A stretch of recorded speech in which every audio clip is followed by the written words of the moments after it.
talking. We've had a Q&A, and then Dr. Peter and myself, talked about some of the key things about living a prosperous life, which goes way beyond financial means, and the abundance of the universe and all of that. And so one of the things that I thought would be really great to end this month on is a few things, perhaps, that it is good to remember. So we're going to talk about some things to remember. And if I don't cover something, maybe I'll let you tell me something to remember. So yeah, in order to live this abundant life, as I was talking about in the Science of Mind class this morning, it takes diligence, it takes doggedness, it takes consistency and persistency to ensure that our thoughts are becoming the things that we want them to be, and not maybe some of the things we don't want them to be. And so one of the things to remember is that it begins and ends and is through this whole thing that it rests in the state of our own mind. It's in the state of our mind. Now, it doesn't rest in your mind for me, and it doesn't rest in my mind for you. We each have to have our own state of mind. And Ernest Holmes talks about this. This is one of my key phrases as it relates to prosperity. He first starts and talks about the word poverty. He says the word poverty usually conveys to our mind the idea of a money shortage. Yes? Like poverty. There's a lack of money shortage. But actually the word means, he says, the lack of any good thing. Poverty, the lack of any good thing. So poverty is the very antithesis of abundance, and abundance of good is necessary to human happiness. So abundance is necessary for our own happiness. So it is okay and good to want abundance. He says that it is only as we experience the good that God or Spirit is expressed through us. It is only as we experience good that Spirit is expressed to us. Okay, that has a whole different meaning. So, only as it is expressed, this good through us, is Spirit even experienced. And the more completely we realize good in all its manifold expressions of health, of wealth, of happiness, of love, of peace, all of that good stuff, right? The more completely we actually express Spirit. The more that we actually express God right here and right now. So that is, the more that Spirit becomes personified as us. So when we move into this place known as abundance, that is where Spirit shows up. That is where Spirit expresses. That is where Spirit basically comes to life in the form of the matter of each of us. And so it is good that we allow this to flow in and through our lives as much as possible through our state of our own mind. He continues to say that both prosperity and poverty are states of mind. If we desire to erase the thought of poverty, we must go back to the thought of prosperity, an affirmation of the allness of good, the source of which is Spirit. So we are confronted with the revealing truth that poverty is a lack of knowledge of spirit. So when there is not the good in our life, it's actually a lack of knowledge within our own state of minds of just what this life is, how spirit works, how everything is connected, etc., etc., etc. And if we had a complete realization of the allness of the good, the allness of all good is right here, right now, present in this moment for each of us and as each of us right here in this moment. And that we absolutely have this realization not only of the allness of this all good, but our oneness with this all good, our oneness with spirit. We can't move out of it. We can't step away from it. We can't, get out of the water of the divine oceanic substance of it. When we realize this, then we would automatically express abundance, he says. So if there is some sense of lack of good things, quote, poverty, at whatever level in each of our own lives, there may be a lack of love or friendships or connection or work or whatever it is. It's residing in our own state of our own minds. And the great news is we can change that. And we can change that now. And we can change that. No one else has to actually get us out of this state but ourselves. And that is the good news. And that maybe is the not so good news.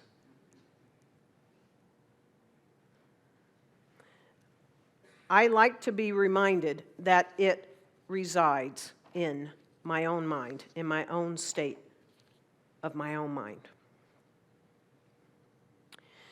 Now, one of the things that I like to remember, and I talk about it a lot, is the next thing is we absolutely need to let go of lack. Can we just drop lack? Can we just, if you've been in a long-term relationship with lack, could you just break up? Could you just kick lack out of your house? Could you just divorce lack and say, I am so done. This ain't working no more. Over. Whenever lack shows up in the relationship of our own life, really, that's where right then we got to say, I kicked you out. I'm done. Any thought of lack of anything, we must let go of. It is so important. I constantly, in the state of my own mind, work to move from limited to limitless. That is a whole spectrum. But the more that I'm aware of when a thought of lack or a sense of lack or a suggestion that there's lack of anything, I must move towards the limitlessness of life itself. So I've got to let go of lack. And sometimes that comes up more in certain areas of our life. I know that sometimes it comes up a lot with this financial stuff. Like, well, I don't have enough. I only make. Oh, well, get rid of that word too. Let go of only. But break up with lack. It is not a good relationship. Just here to tell you. And Ernest Holmes talks about this. And the reason being is that it is certain that you cannot believe in abundance while identifying yourself with lack. It is impossible. So, if you want a life of abundance and you're still identifying with lack, no go. So, every time that you can, be diligent on forgetting about lack and think only of abundance. There's this thing in the many of the religious traditions. Have you ever heard of fasting? Yes. Has anybody ever fasted? Look around. See, many of us have fasted. And what typically are we doing when we're fasting? Getting hungry. We are getting hungry. Yes, we are. Anybody fasting this morning? You're about to get hangry, aren't you? Some people fast for a month, right? Right? So, yeah, this whole idea of fasting. So, Ernest Holmes, I love it. He gives a whole new perspective on fasting. Fasting is actually a great thing. He shares that perhaps true fasting is a determination to no longer entertain negative thoughts. Fast from them. Don't eat them. Don't put them in your mouth. Don't digest them, heaven forbid, right? Perhaps it means continually to be affirming the good. We've got to fast from these negative thoughts. We've got to fast from this sense of lack. We've got to not feed it to our brains, our consciousness, and accept it and digest it. So the act of physical fasting is merely a symbol of this inward grace, he says. The need for the symbol disappears when you understand its meaning. So the good news is you don't have to fast from food. You can be continually fed good food. But we must fast from negative thinking and a sense of lack when it comes up in any area or aspect of our life. And so he says it's a good practice to fast so far as the negative is concerned, and feast on affirmations only. Feast on affirmations only. There's someone in our community that we were talking a couple of days ago, and he hasn't been in the community long, but one of the spiritual tools that he has learned is affirmations. And boy, has he been putting them to work in his life. He's been affirming that he sleeps well every single night because he'd been experiencing insomnia. He's not experiencing that anymore. He actually now knows the power of affirmations so much that he has a whole list of them, like a long list. And then every morning and every night, he chooses a few. And he says those affirmations over and over and over and over and over again. I've been doing a couple for the past 48 hours. It works. But I must feast my consciousness on that which I want. And so we can feast on affirmations of abundance, feast on affirmations of prosperity, feast on that over and over. This doesn't stop, folks. We have to keep doing it. If you can figure out how to stop and then just get everything that you want without consciously focusing on what you want, let me know. We're going to make billions. Please tithe to CSLDallas when you do. So yeah, we're to feast on this. So one of the things I'd like for you to start focusing on, because we can as a human race, I think we are somewhat better at pointing out the negatives sometimes than the good. So right now, I'm planting a seed that your conscious brain is aware when there is a thought, a suggestion, words coming out of your mouth or whatever that represent this thing called lack. And you're going to take notice and go, and you're going to replace it. You're going to redirect it with what? Abundance, something good, something more, right? Yeah. Let go of lack. All right, something else that I want you to remember. Don't worry about the ebb. In life itself, the way it works, this universal presence, the divine oceanic substance, whatever we choose to call it, Spirit, God, the universal presence, there is an ebb and flow to it. Everything that we teach in metaphysics is pretty much paradoxical. We can see that in the physical form, everything is changing, right? Yes. And yet, everything has changed less. But there is this ebb and flow of life itself, if we watch it. Right here on planet Earth, there's an ebb and flow, right? We can look at the seasons. There's an ebb and flow to the seasons. We can look at life coming in and life going out. It's just form, changing form. But it never dies. It's just changing its form. All right? We can look at how snow comes onto the mountaintops and then, it melts and then it goes on into the streams. There's just this ebb and flow of life. One of the things that I love to pull out in this, in my mind, and how I keep myself in abundance rather than that L word that, we're going to focus on, lack, is to think of the tides of the oceans. They come in and they go out. That's the ebb and flow. Okay? So when I focus on that, if in something in my life, a particular place in my life, an area of my life ebbs and flows, I don't worry about it. Have you ever noticed your bank account ebbs and flows? Anybody here not have a bank account that doesn't ebb and flow? Is it just flow? Anybody? Oh, good, you're not a hoarder. Because if it was just flow, you're not spending it, right? It's just there. Anybody just experience all ebb? No? Okay. So you're at least getting some flow. And there's this ebb and flow of our bank accounts.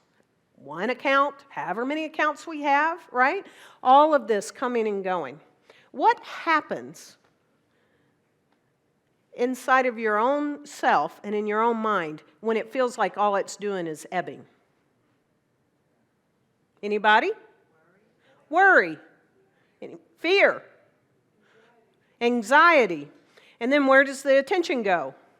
That, right? I don't have enough. Oh, I'm lacking. See? Where does our focus go? Great. And then we get all of that embodied within our own selves, and we're focused on there's not enough. Oh my gosh, I'm not going to be able to pay the, see, those thoughts. I'm not going to be able to pay the rent or the mortgage, or I don't have enough for gas, or I'm supposed to pay this person this much on this date. You feel it? Do you feel it in your body? It's like there's all this, and yet life itself ebbs and flows.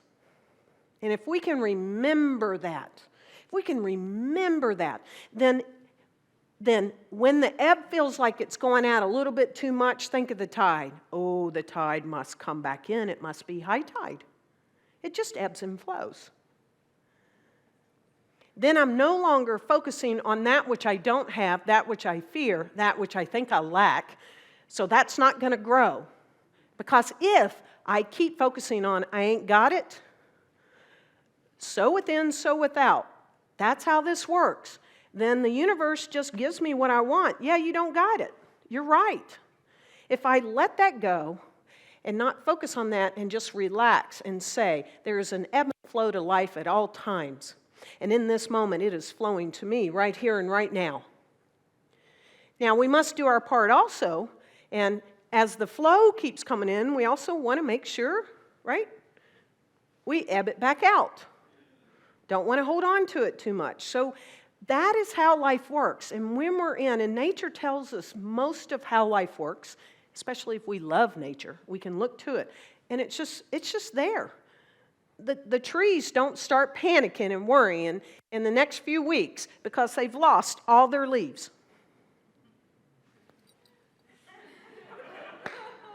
Can you imagine the tree for the next 4 months just going, when is it coming back? Where are my leaves? They're just there going, yep, lost my leaves. I know they're coming back in though. Do you know that on the live oaks, they don't let their leaves go until the new one pushes that one out? It's just like, boop. One could have a mental equivalent, meaning something that equals that of a live oak tree. So I don't ever feel a gap.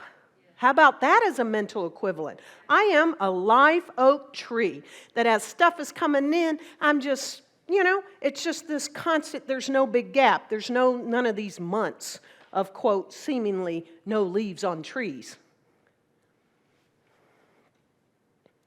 But regardless, I know it must come back in. So I'm not going to be concerned about it.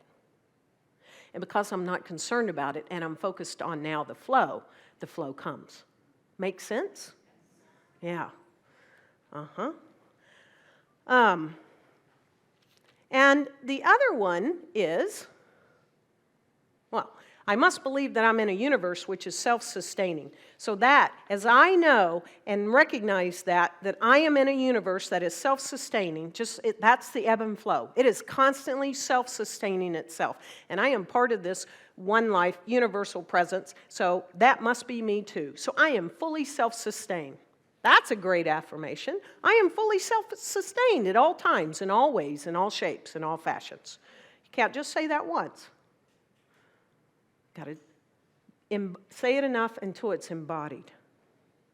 So don't worry about the ebb. It's going to take care of itself. And then the other one that I want to share with you is to have this intense, good, grand expectancy of good. Do you expect your good? Like, do you expect it? You know, do you expect, me or Petra to show up here at 10:30 every Sunday? Yeah. I mean, you just go, what's up? If no one was here when you arrived at 10:30 on a Sunday, you expect it. You expect the sun to come up in the morning, whether you see it or not? Yeah. Some of you don't, but that's okay. Expectancy.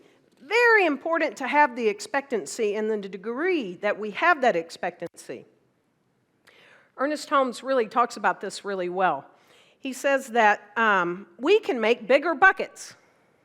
That's good news. We can make bigger buckets. You can make as big a buckets as you want. The thing is that we can't make a bigger law.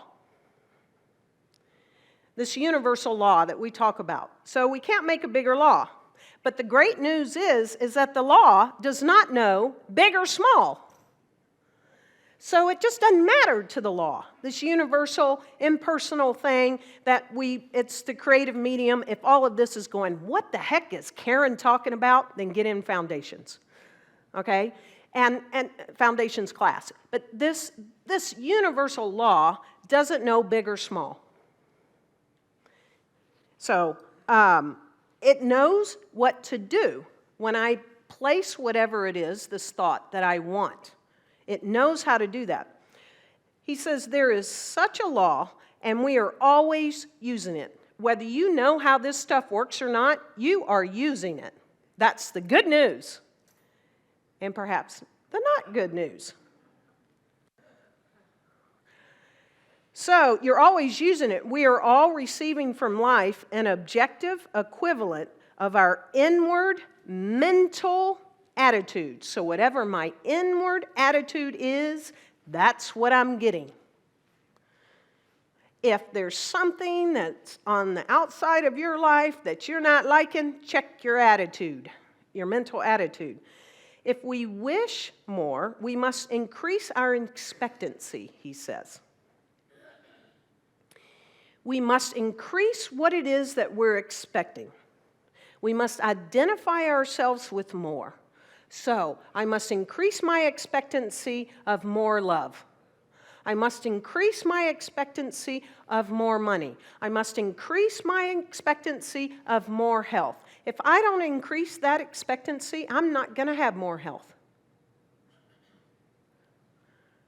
The law, being absolute, can produce what we call a big thing as easily as what we term a small thing. I say this all the time. When we're talking about money specifically, the only difference between $25 and $250,000 is 4 nothings.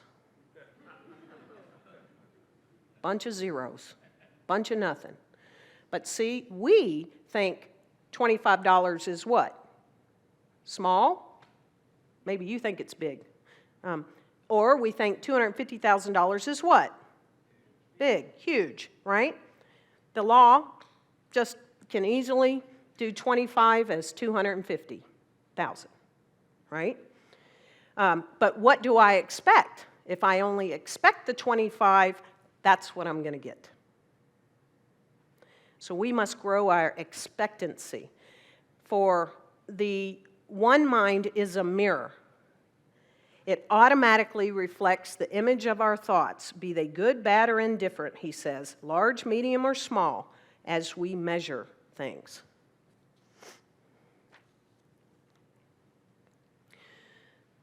Those are some things that I like to remember, that all of this is my responsibility. It's not anyone else's. My own state of mind. Isn't that great? I get to control my own state of my own mind. I'm the one that can turn my attention away from any thoughts of lack and turn my attention to thoughts of abundance and prosperity and the things that I want. Sometimes I feel like I do that well, sometimes I don't. And guess what I get? Precisely that, right? I have certainly, over studying the science of mind now for 12 years, I have increased my expectancy. And the great news is because I increase the expectancy for me personally, I increase my expectancy for you as well. My expectancy for the good of your life has dramatically increased. And so I'm going to end with something. I'm teaching spiritual economics right now, and this is a incredible book, by the way, by Eric Butterworth, one of my top 3 books on prosperity. And he talks about how if you want another reason to live a very prosperous life, an abundant life, he gives us another reason. And I think this is probably one of the best reasons for us to do this. He says, just one person who changes his or her thoughts, becoming alive with the idea of the all-sufficiency of God's substance, and staking his or her claim for prosperity and success in the world, not only begins to experience abundance in his or her own life, but also becomes a powerful influence for prosperity in the world. So as you do this, you become a powerful influence of prosperity in the world. He continues, the solution to some of our problems right now is a collective consciousness of the ever-presence of this God, this spirit substance, this divine oceanic substance. As we as a community increase our collective consciousness of this divine oceanic substance, and we know what it is, when we think of abundance, we begin to experience the free flow of abundance in our own lives. And again, we then become vital to the prosperity for all. You want to help eliminate poverty in this world? Be prosperous. Be an example. And finally, he says, become a part of a new worldwide epidemic of faith. I want each of us to become a part of this worldwide epidemic of I believe, therefore I see it, right? In the conviction that there is no need for poverty or lack anywhere. Believe that you are always in the presence of limitless substance which you form and shape and release through your faith. Keep the high watch of truth by knowing that wherever you are or whatever you experience, you, each of us, is an inlet and an outlet for the flow of this divine oceanic substance. And it's not simply spendable money, but that which gives value to everything you have, everything you do, everything you are. It's ideas, it's creativity, it's guidance, it's health, it's vitality. We are meant to live a prosperous life, and it is ours to claim and to experience, and it starts right here in the state of our own mind. And it starts right here in the state of our own community. And so I'm going to pray us up, and then we're going to move into, this is the one and only Sunday where we actually invite us as a community collectively to make a pledge to this community, to take a stand for the prosperity in our own life and in our own in this community, because although maybe the numbers of this community haven't necessarily increased over the past few years, the prosperity, the financial givingness, which means the prosperity of the inflow of people's lives, has dramatically, almost doubled its increase, which proves that all of this does actually work. And so let's just go within. Let's go within to that limitless divine oceanic substance that is omnipresent, which means it is present every single place, at every single moment, simultaneously in this entire cosmos. It is omniscient. It is omnipotent. It is the all-knowing, the all-powerful, the presence of life itself. And all of it is not only present here, but it resides in each one of us. Our entire makeup, way beyond the DNA of our physical body, but the DNA of our spiritual body, there is nothing outside of this. This is who we are. We are this divine oceanic substance. We live in this limitless medium. And it begins and starts with us. And so as I know that I am that I am, and I know that each of every single person in the sound of my voice is that too, I open up to this limitless God substance. And by the power and authority of the one mind, the Christ consciousness, that which is, I declare and claim that any sense of lack is dropped, is released, is erased, and it is replaced with the truth of our own being, that we came here to live this life as a prosperous life, as an abundant life. And as we remember this over and over and over again, our lives transform, our lives change. It shape-shifts into a prosperous life, and we become that living, breathing example of what this prosperous life is about, that there is no lack, that there is no poverty, and we make that shift within us. We become the change that we wish to see, and because we are the change, it's multiplied. Then everyone in our family has got it down, and then it ripples out into our workplace, into our communities, into our schools. Everywhere that we travel, when we go to a third country, we say, this is a prosperous life. We bring in prosperity through our own consciousness, and we create a world that works for all, for the sake of our own lives, for our children's lives, for our grandchildren's life, and so on. And it all begins right here, right now, within each of us. A new seed, a new day is planted. And so I release these words into the universal law. It's a law that knows how. Thank God, I don't need to know how. I just have full faith and trust and believe that this is so. Therefore, I let it loose unto it with great and abiding expectancy. I know it cannot return to each of us void. I call this good. I call it so, and so it is.